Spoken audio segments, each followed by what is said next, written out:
araw muli guys. Ang gagawin po natin ngayon ay magkikilaw tayo ng dilis guys. Delicious na kinilaw guys. Sa mga hindi pa nakapag-subscribe sa channel namin, Becky naman. Medyo maingay tayo guys kasi gumagamit ako ng pressure cooker. So, simpleng kinilaw lang to guys. Basic ingredients lang tayo. Meron tayong dilis, luya, sibuyas, suka guys. May purpose na to guys, yung white vinegar. Ang panghalo natin guys, itong ating homemade pinakurat. Saka natin paminta, salt and pepper guys. So, bago natin gawin yan guys, ang ginagawa ko dyan, binibiyak ko tong hinahati ko yan, ini-split ko yan. Pero ang sekreto ko dyan guys, binababad ko muna siya ng white vinegar o sukang puti. Ini suka guys na available sa bahay. Ayan. Mga 1 to 2 minutes. Medyo hindi ganun kalakihan to guys. Pero fresh. Ito yung nabili din sa market. So ang ginagawa ko yan guys, ginaganon ko lang yan guys, binibiyak natin yan. Ayan o. Binibiyak natin yan. Ayan. Binibiyak lang natin yan guys. Parang malinis. Para pagkain natin. Wala siyang tinik. Madali na lang ito guys biyakin. Pag nakamarinate na siya ng sa suka natin. Ayan. Binibiyak ko yan guys. Yung iba dito diretso na. Kinakain na yung tinik. Tinatanggalan ng ulo. Pero sa akin, binibiyak ko guys.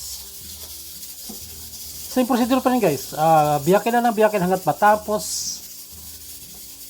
O tatanggalin natin ng tinik.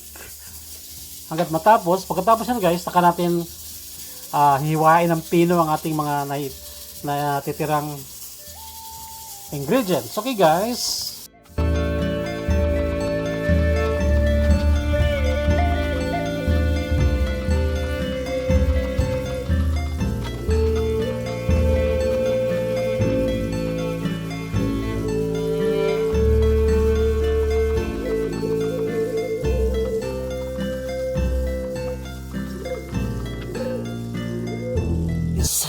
Tapos na natin siya na hiwa ng pino ang ating mga sangkap, sibuyas, luya, sili.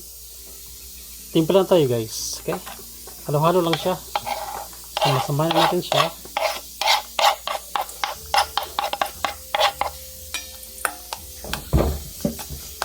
Tapos ang ating pinakurat na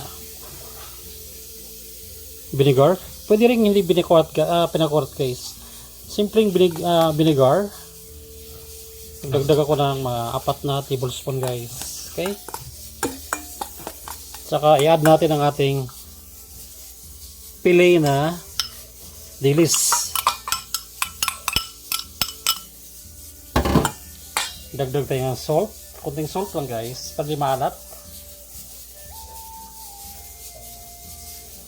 Lemon.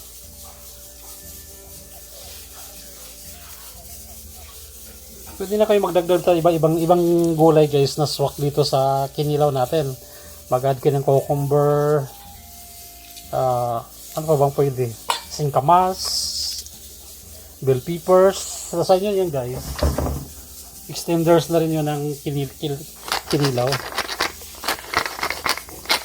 Paminta guys. That's it guys. Halo-halo lang siya. So, mayroon na tayong delicious na kinilaw. Okay? Kanin na lang kulang guys. So, mas masarap ito. Ilagay nyo muna sa refrigerator mga 1 hour, 30 minutes, pwede rin. Okay guys, sa hindi pa nakapag-subscribe sa channel namin, Becky naman. Thanks for watching guys.